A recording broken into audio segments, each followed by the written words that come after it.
Hi friends, माझ्या किचनमध्ये तुमचं स्वागत आहे। चला आपण बनवूया आता कारल्याची भाजी। कारल्याचं नाव काढल्यानंतर कोणी तोंड वाकडं करायचं नाही आहे, कारण की कारलं आपल्यासाठी सगळ्यात चांगलं आहे आणि ती भाजी माझ्या पद्धतीने करून बघा, तुम्हाला नक्कीच आवडेल। चला आता आपण हे तेल तापत ठेवलं आहे। याच्यामध्ये सर्वात आधी आपण लसूण टाकणार आहोत। लसूण चवीला चांगला लागतो, त्याच्यामुळे पहिले लसूणच टाकायचा। लसूण टाकणार आहोत।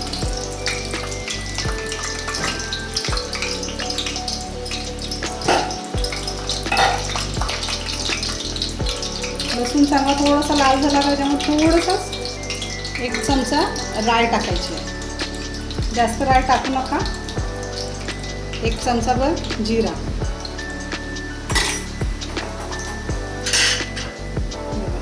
आता थोडंसं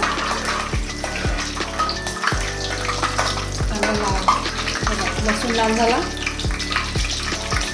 आता याच्यामध्ये आपण टाकूया कांदा।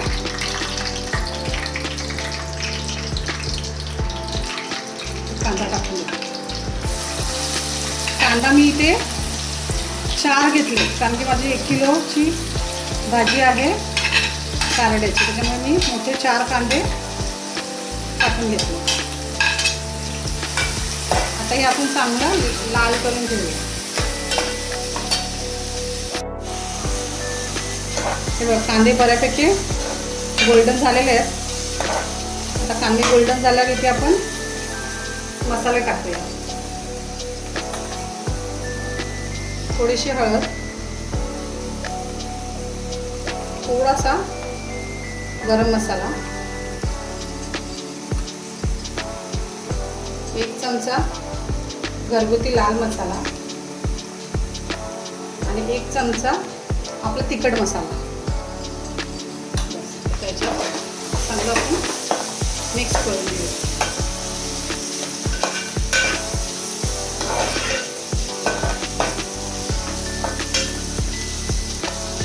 मसाला एकदम आता एकजीव झालेला आहे। आता याच्यामध्ये आपण टोमॅटो टाकूया।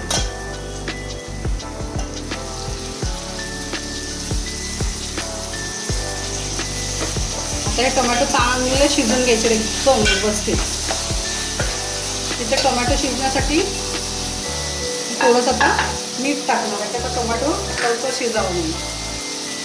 आता इथे आपल्या हिशोबाने, आता माझी 1 किलोची भाजी, त्या हिशोबाने मीठ टाकते, तुम्ही तुमच्या हिशोबाने टाका। चांगलं आता शिजत ठेवायचं ना। टमाटे शिजून घेऊया आपण चांगलं तेलावरती। हे बघा, टमाटा आता व्यवस्थित शिजलेला आहे व्यवस्थित। आता आपण याच्यामध्ये कारले टाकणार, पण त्याच्या आधी एक सांगायला विसरली आहे की हे कारले बघा, मी हे कारले ना कापून मिठामध्ये अर्धा तासभर भिजवलेत। त्याच्यामुळे बघू शकता तुम्ही बघ कसं पाणी सुटलं, दिसतंय का? मी कापून ना अर्धा तासभर असे मिठामध्ये भिजवून ठेवले। आता हे मी मिठामधून हे करून स्वच्छ पाण्यातून धुवून काढणार आहे, कारण मध्ये त्याला खूप मीठ आहे, आपली भाजी खारट होईल म्हणून हे आता मी धुवून घेणार आहे। हे बघा, आता स्वच्छ धुवून घेतली आहे। आता ही मी अशी पूर्ण अशी पिळून टाकणार आहे। पूर्ण घट्ट पिळायचं एकदम, जेवढी ताकद असेल तेवढी लावून असा पूर्ण पिळून टाकायची, की त्याचा कडवटपणा तिकडे जायला पाहिजे आणि भाजी आतमध्ये गेली पाहिजे।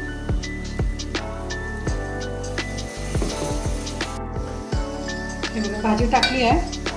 आता आपण ही हलवून घेणार आहे। ही भाजी करताना नेहमी अर्धा तासभर तरी मीठ लावून भिजत ठेवायचं आहे।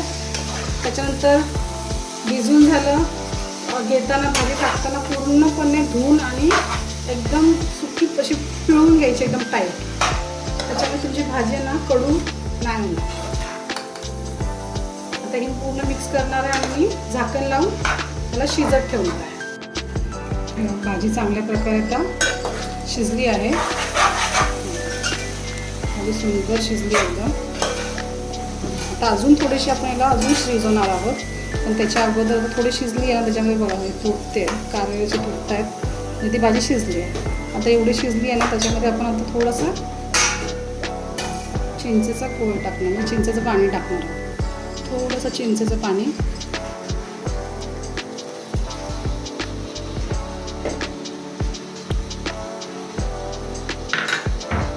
चिंचेच्या पाण्याबरोबर बघा थोडंसं गूळ, एकदम थोडंसं गूळ आहे, थोडंसंच हा गूळ टाकणार आहे.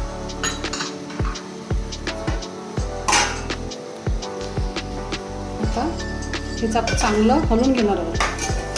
चिंचेच्या पाण्याने गूळ टाकल्यानंतर एकदम व्यवस्थित हलवणार आहोत आणि परत आपण एक 5 मिनटं चांगली वाफ येऊन देणार आहोत. आता झाकण लावायचं आहे याच्यावरती आणि एक चांगली परत वाफ काढायची. आता आपण असंच ठेवूया. ही बघा आपली भाजी झालेली आहे. पूर्णपणे पाणी वगैरे सगळं सुकलं आहे. बघा भाजी झाली आहे. आता आपण वरून थोडासा नारळ टाकणार आहोत. आम्ही किसलेला नारळ माझ्याकडे तो मी टाकलेला आहे. मिक्स करून घ्या. आपली भाजी रेडी झालेली आहे. आता ही खाऊ शकतो आपण. ही तुम्ही घरी बनवा, नक्की बनवा आणि कशी लागते ती मला नक्की कमेंट करून सांगा. थँक्यू. ही चमचमीत सुंदर कारल्याची भाजी रेडी आहे. ती तुम्ही घरी करा, खाऊन बघा आणि कशी झाली आहे ती मला कमेंट करून नक्की सांगा. थँक्यू.